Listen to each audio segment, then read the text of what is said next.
On rentre dans l'art du volume versus la fréquence et je vais commencer avec une espèce d'exemple par l'absurde. Si la recommandation est de faire grossir son dos, pour faire grossir son dos, c'est de faire 10 séries par semaine, je suis en bro split, enfin je fais une série de dos, donc je fais 10 séries par semaine au niveau de mon dos. Je le fais le vendredi parce que j'aime bien faire le vendredi, du coup sur l'année, ça se représente à peu près comme ça. Chaque vendredi de l'année 2025, je fais le dos. Voilà, je pars pas en vacances, je fais le dos tous les vendredis, je fais 10 séries à chaque fois. Très bien. Je raisonne, je me dis, bah, autant compacter un petit peu tout ça. Voilà, parce qu'en soi, ça revient à faire 10 séries par jour de dos sur 52 jours. Comme ça, bah, après j'enchaîne sur un autre muscle, et ainsi de suite, et ainsi de suite.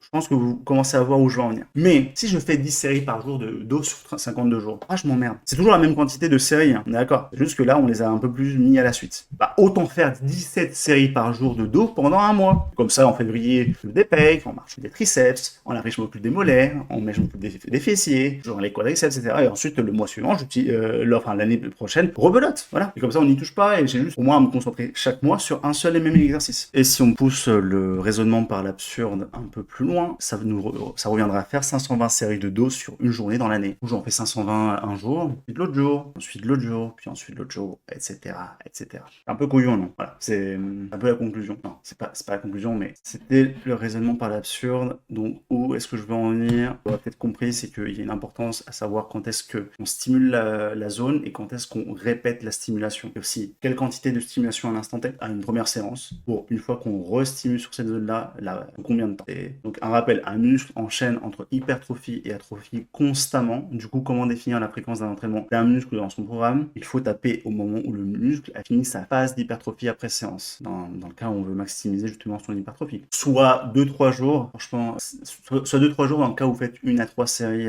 lors de votre séance. Vous faites une séance, allez, jour 0, bien, on va rester sur le dos. Ah tiens, je fais entre 1 et 3 séries, à RIR à 1-2.